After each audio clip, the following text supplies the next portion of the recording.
معروف anchor person Hamid میر نے کہا ہے کہ 2025 کے ورلڈ پریس فریڈم انڈیکس میں بھارت کا نمبر 151 اور پاکستان کا نمبر 158 ہے، یعنی پاکستان 7 درجے نیچے ہے، لیکن حالیہ 4 روزہ جنگ میں بھارت کو شکست دینے کے بعد ہم سب امید سے ہیں کہ اگلے سال ورلڈ پریس فریڈم انڈیکس میں بھی پاکستان کی جانب سے بھارت کو شکست دی جائے گی۔ روزنامہ جنگ کے لیے اپنی تازہ تحریر میں حامد میر بتاتے ہیں کہ بھارتی ریاست مدھیہ پردیش کے شہر اندور کی پولیس نے ایک کارٹونسٹ ہیمنت مالویا کے خلاف وزیر اعظم نریندر مودی کی شان میں گستاخی کے الزام میں مقدمہ درج کر لیا ہے۔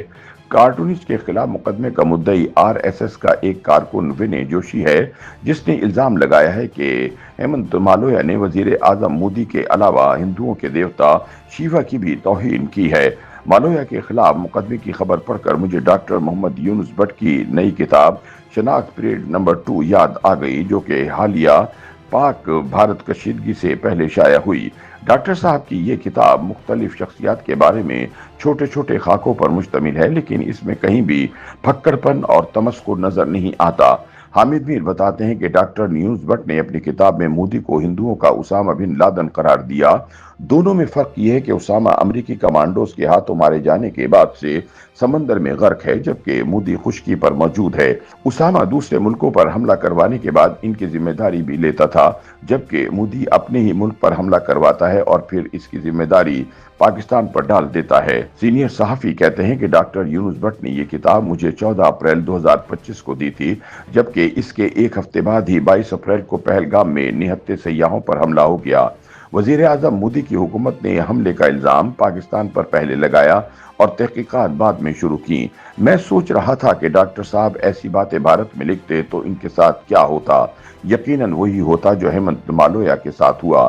ڈاکٹر صاحب کا وکیل عدالت کو بتاتا کہ جناب میرے موکل نے صرف نریندر مودی پر نہیں بلکہ ڈونلڈ ٹرمپ پر بھی بہت طنز کیا ہے اور لکھا کہ مانا پیسے سے محبت نہیں ملتی لیکن محبوبہ تو ملتی ہے نا۔ ٹرمپ ایک مکمل بزنس مین ہے، وہ یہ نہیں سوچتا کہ اس کے صدر بننے سے امریکہ کو کیا فائدہ ہوگا، وہ صرف یہ سوچتا ہے کہ امریکہ کا صدر بننے سے اسے کیا فائدہ ہوگا۔ عدالت میں ڈاکٹر صاحب کے وکیل کی کوئی دلیل نہ سنی جاتی اور مختصر سماعت کے بعد ڈاکٹر صاحب کو فیک نیوز پھیلانے اور دہشت گردوں کی معاونت کے الزام میں 14 سال قید بامشقت سنا دی جاتی۔ حامد میر کہتے ہیں کہ اب آپ سوچ رہے ہوں گے کہ کیا ڈاکٹر یونس بٹ کی یہ نئی کتاب صرف غیر ملکی شخصیات کے خاکوں پر مشتمل ہے؟ جی نہیں، اس کتاب میں زیادہ تر خاکے پاکستانی شخصیات کے بارے میں ہیں۔ سب سے لمبا خاکہ اداکارہ میرا کا ہے، جس کی وجہ صرف ڈاکٹر صاحب ہی بتا سکتے ہیں۔ لیکن سچی بات یہ ہے کہ مریم نواز کا خاکہ پڑھ کر میں بہت زیادہ تشویش کا شکار ہوں۔ ڈاکٹر صاحب کا تعلق تو گجرانوالہ سے ہے، لیکن آج کل وہ لاہور میں مقیم ہیں اور کچھ عرصے قبل لاہور پولیس نے وزیر اعلیٰ مریم نواز کا تمسخر اڑانے کے الزام میں پیکا قانون کے تحت مقدمہ درج کرنے کا سلسلہ شروع کیا، جو پھیلتا ہوا خیبر پختونخوا اور سندھ سے بلوچستان تک پہنچ گیا۔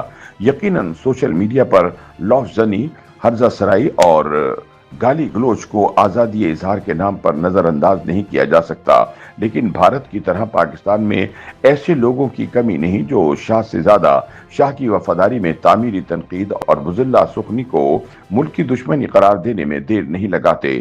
حامد میر کہتے ہیں کہ آج کل پاکستان کی حکمران اشرافیہ اپنے میڈیا کی بڑی تعریفیں کر رہی ہے اور اسے بھارتی میڈیا کا مقابلہ کرنے والی آہنی دیوار قرار دے رہی ہے، لیکن میں ڈاکٹر یونس بٹ کے متعلق انتہائی تشویش کا شکار ہوں۔ انہوں نے اپنے خاکوں پر مبنی کتاب میں لکھا، مریم نواز میں 2 بڑی خوبیاں ہیں جس کی وجہ سے وہ بڑی لیڈر ہیں۔ ایک یہ کہ وہ نواز شریف کی بیٹی ہیں اور دوسری یہ کہ نواز شریف ان کے والد ہیں۔ یہاں تک تو بات قابل برداشت ہے، لیکن ڈاکٹر صاحب نے یہ بھی لکھ دیا کہ مریم نواز کو جو بات اچھی نہ لگے اس کے لیے اپنا کان بند نہیں کرتی بلکہ دوسروں کی زبان بند کر دیتی ہیں۔ مخالفین مریم کو آئرن لیڈی بھی کہتے ہیں کیونکہ جیل میں وہ فرائی پین سے کپڑے آئرن کیا کرتی تھی۔ مریم کی سیاسی ٹریننگ میاں نواز شریف نے خود کی ہے، اسی لیے مریم نواز کی سیاست میں عوام کو 90 کی دہائی کے نواز شریف نظر آتے ہیں۔ ڈاکٹر یونس بٹ نے لکھا کہ بلاول مردوں کا بے نظیر بھٹو اور مریم نواز عورتوں کی نواز شریف ہے۔ ڈاکٹر صاحب نے بلاول کے متعلق لکھا کہ موصوف کی اردو اور پاکستان کی اکانومی میں یہ قدر مشترک ہے کہ ہر کوئی چاہتا ہے کہ بہتر ہو جائے پر ہوتی نہیں۔ ڈاکٹر صاحب نے